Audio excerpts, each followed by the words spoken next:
Bonjour à toutes et à tous. Permettez-moi de vous faire un bref résumé sur le module méthode et technique d'analyse instrumentale. Donc en contrepartie, je vais essayer de vous donner des petits résumés sous forme de vidéo pour chaque chapitre ou bien une partie d'un chapitre afin de vous laisser les points les plus importants que nous avons abordés durant le cours en présentiel. Donc pour cela, avant de commencer, j'aimerais bien vous donner un bref résumé de tout le module. Le module s'intitule Les méthodes et techniques d'analyse instrumentale. Qu'est-ce que ça veut dire? Les méthodes d'analyse instrumentale, ce sont une science proche de la chimie physique qui permet de connaître les différents problèmes d'analyse et d'apprécier la justesse d'une méthode analytique. En revanche, un grand nombre d'analyses s'effectuent par l'intermédiaire d'instruments variés que l'on trouve souvent installés ailleurs que dans des laboratoires d'analyse classiques. Beaucoup révèlent par exemple de la spectroscopie appliquée. Ainsi est née l'analyse instrumentale avec son formidable arsenal de procédés grâce auxquels l'analyste est à même de répondre à des demandes de plus en plus nombreuses et variées. Donc maintenant, on va passer au chapitre 1. Donc je vais essayer de vous donner un résumé sur l'introduction et notions de base. Donc dans ce chapitre, on va parler uniquement sur la chimie analytique en général et de donner les notions de base qu'on va utiliser ultérieurement plus tard dans les autres chapitres à venir. Donc la chimie analytique, c'est quoi? C'est une science fondamentale multidisciplinaire. Elle est utilisée en sciences expérimentales. Elle s'intéresse aux propriétés chimiques, mais également aux propriétés physico-chimiques des éléments et de composés chimiques, que ce soit en phase pure ou en solution. Ces propriétés dépendent essentiellement des conditions de préparation et d'analyse. Donc, dans chimie analytique, on peut distinguer deux méthodes d'analyse. Donc, la première qui est méthode d'analyse chimique. Donc, ici, on regroupe les méthodes qui permettent seulement l'étude des propriétés chimiques de la matière sous forme de vapeur ou sous forme de composés solides ou même sous forme de solution. La deuxième méthode, c'est les méthodes physico-chimiques. Les méthodes physiques et physico-chimiques, pardon. Donc ici, on regroupe les méthodes d'analyse physique et physico-chimique qui sont en relation avec les propriétés chimiques de la matière à étudier, c'est-à-dire l'échantillon. Mais aussi, il existe un choix de la technique d'analyse et la préparation de l'échantillon. Ce point est très très important parce que ce n'est pas quelque chose à faire directement.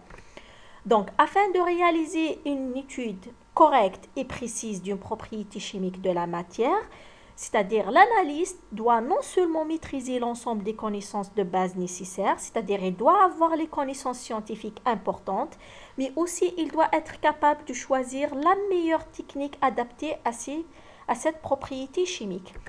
Donc, vous avez méthode d'analyse avec les instruments à utiliser. Ce n'est pas du n'importe quoi. Donc, il faut bien savoir choisir l'instrument à utiliser. Donc, on peut citer plusieurs méthodes comme l'analyse élémentaire, donc telles que les rayons X, le LIBS, le SAA. Il y a aussi l'analyse moléculaire telle que l'infrarouge, le Raman. Il y a aussi l'analyse structurale telle que la DLX ou bien la microscope optique. Toutes ces techniques, elles ont une relation importante, c'est-à-dire elles sont complémentaires. Donc, si je parle d'une façon générale, il faut toujours, avant d'entamer une telle analyse de n'importe quel échantillon, il est recommandé de préparer tous les moyens nécessaires et de vérifier aussi les points importants tels que vous devez avoir un personnel compétent, c'est-à-dire des scientifiques, des techniciens qui sont destinés à faire ce travail. Vous devez connaître la nature de l'échantillon, que ce soit à l'état solide, liquide, vapeur ou autre. Vous devez avoir un degré de précision demandé et aussi connaître la pureté et teneur de chaque élément dans l'échantillon. La présence d'éléments est faisable, concentration à l'état de trace, ça dépend. Vous devez aussi avoir une analyse partielle ou complète de l'échantillon. Ça dépend de ce que vous cherchez d'ailleurs à faire dans votre recherche. Vous devez aussi avoir évolution dans le temps de l'échantillon, c'est-à-dire est-ce que vous allez faire des analyses répétitives ou pas. Et aussi, vous devez connaître le coût de l'analyse si l'appareil n'est pas à votre disposition, le temps nécessaire pour l'analyse et aussi le temps pour fournir le résultat, la fiabilité des résultats de la méthode choisie et bien sûr, il faut prendre en considération les conséquences des erreurs instrumentales et de l'opérateur sur le résultat. Maintenant, on va parler sur le point de notions de base et de statistiques. Donc, les statistiques ont toujours un rapport très important pour l'étude dans un instrument. Ils se rapportent à ce qu'on peut être déduit des données par la recherche scientifique, idéalement en tant que partie du cycle expérimental qui peut être divisé en 4 étapes. Vous avez la première, vous devez planifier. Ensuite, il faut agir. Après, analyser. Ensuite, il faut prévoir. Donc, tout ça, c'est sous forme d'une boucle. Donc, d'une manière plus précise, donc pour planifier, vous devez vous baser sur les connaissances actuelles du problème, c'est-à-dire il faut se décider quelles sont les données qui doivent être prélevées et comment se fait. Vous devez agir, c'est-à-dire vous allez recueillir des données en réalisant une expérience, c'est-à-dire vous allez mettre votre étude. Et pour l'analyse, donc vous allez analyser les données afin de voir si nous avons obtenu une réponse à notre question initiale. Et pour finir, c'est-à-dire le prévoir, c'est-à-dire nous allons mettre à jour nos connaissances et en les utilisant pour voir à quoi nos données futures pourraient ressembler. Maintenant, on va parler sur l'acquisition des spectres. Alors, la première des choses, avant de parler sur ça, on devait d'abord connaître c'est quoi un spectre. Donc, le spectre, en général, c'est la séparation de la lumière en couleurs élémentaires. Vous pouvez prendre comme exemple toujours l'arc-en-ciel dans la nature. Il est le spectre le plus simple. Donc, quand on parle de séparation, c'est-à-dire c'est la dispersion de la lumière. D'un point de vue de définition physique, donc ici, c'est un ensemble de radiations monochromatiques. Donc, il est le résultant de la décomposition d'une lumière. Donc, en général, c'est un ensemble de radiations émises, absorbées ou diffusées. Donc, ça dépend de ce que vous avez à faire par un élément, une espèce chimique dans les conditions déterminées. Vous pouvez voir ici une image. Par exemple, vous avez une source de lumière blanche. Donc, lorsque elle est en contact avec un prisme, ici, vous aurez la décomposition des différentes lumières et vous allez les recollecter sur un écran. Donc, je vais vous donner une explication beaucoup plus physique, ce qui se passe entre la décomposition de la lumière et l'échantillon et comment vous allez obtenir un spectre. Donc, lorsque vous avez une lumière incidente, c'est-à-dire elle est en contact avec l'échantillon, donc ici, vous allez générer, vous aurez une réflexion qui est au départ du détecteur. Donc, lorsqu'elle est en contact avec le détecteur va vous fournir un signal. Ce signal-là, c'est le résultat d'un spectre que vous pouvez voir ici comme exemple. C'est un spectre du lapis-lazuli où vous pouvez voir les différents éléments chimiques qu'on peut voir. Vous avez le silicium, le potassium, et vous avez le calcium, le soufre et ainsi de suite. Donc, maintenant, on va parler sur le réglage et la mise en point des instruments.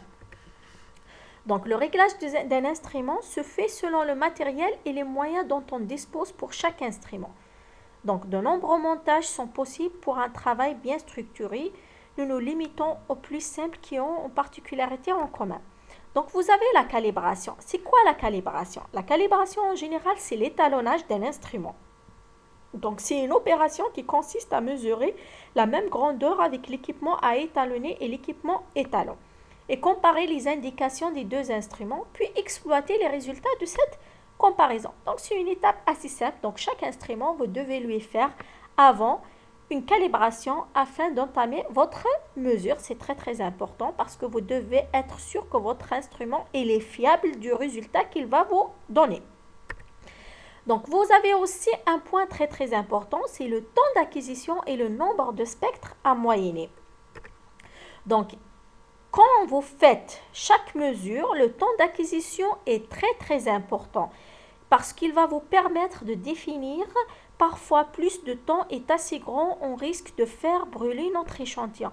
Parce que si vous avez un temps d'acquisition assez élevé, donc là, le contact Par exemple, soi-disant, si je prends le laser, le contact avec l'échantillon, le laser, il émet une source chaude, c'est-à-dire la lumière, lorsqu'elle est en contact, c'est possible que vous pouvez brûler votre échantillon. Donc, vous devez vraiment prendre en considération le temps d'acquisition. Vous avez aussi le nombre de spectres à moyenner est toujours aussi un point important parce que plus le nombre augmente, plus on minimise le bruit. C'est-à-dire plus qu'on fait une moyenne de différents spectres, plus on diminue le bruit. Maintenant, je vais vous parler sur les sources possibles d'erreurs. Donc, il existe plusieurs sources, mais ici, j'ai cité quelques exemples. Par exemple, on peut se tromper sur la calibration d'instruments. On ne sait jamais, ça se peut arriver. Donc, il peut aussi qu'une personne qui a essayé de nettoyer l'instrument, elle a mal fait son travail ou bien elle a mal réglé l'instrument. Donc, lors de la dernière analyse. Donc, il faut toujours vérifier ça avant de quitter le laboratoire. Vous avez aussi les différents instruments qui sont à côté en cas d'allumage. C'est-à-dire si vous avez par exemple, quand vous travaillez soi-disant avec le rameau, si vous avez par exemple un autre instrument qui est allumé juste à côté, son signal peut perturber votre travail. La lumière aussi, elle peut perturber. Par exemple, votre téléphone portable, le signal de votre téléphone portable, il peut perturber. Donc, il faut toujours faire attention lorsque vous utilisez certains instruments. Maintenant, on va parler sur les perturbations lors de la mesure. Alors, donc vous avez le premier point important, c'est le signal. On appelle le signal une grandeur qu'on souhaite mesurer et qui contient de l'information utile. Le plus souvent est une grandeur variable au cours du temps. Vous avez aussi le détecteur. Le détecteur est une caractéristique mesurable qui est sensible à la grandeur physique qu'on veut mesurer. Et on a aussi le bruit. Donc le bruit, c'est l'opération de conversion en signal électrique qui n'est pas parfaite. La génération d'un signal électrique est toujours soumise à des fluctuations aléatoires d'origine diverses. Donc j'ai déjà parlé sur ça par rapport par exemple à l'exemple de Raman. Alors pour ces deux images, je vais vous donner un autre exemple d'élimination du bruit. Donc dans ce cas-là, on va essayer de travailler pour éliminer le bruit d'une façon avec le nombre de spectres moyennés. Donc si vous regardez l'image A, donc qu'est-ce que vous allez voir? Vous allez voir qu'on a fait une moyenne de 5 spectres pour obtenir un résultat. Donc le SN de 1 jusqu'à 5, en réalité, on ne peut pas voir grand-chose sur les différentes signatures qu'on cherche pour discuter ce spectre. Avec l'image B, donc lorsqu'on a essayé de faire le nombre de spectres moyennés pour 45 spectres, donc on a obtenu un spectre qu'on a nommé SN 1 jusqu'à 45. Donc ici, vous voyez qu'on a pu voir quelque chose, c'est-à-dire on peut voir certaines signatures vibrationnelles aux environs des deux pics que vous voyez entre 1000 jusqu'à 2000 nanomètres. Donc, plus vous faites un nombre de spectres moyennés, plus vous pouvez avoir un bon résultat, une bonne élimination de bruit qui perturbe votre analyse. Donc, je pense que c'est le dernier point qu'on peut traiter dans le chapitre 1. Donc, pour la suite, vous pouvez voir dans les autres vidéos qui vont être mises en ligne. À bientôt.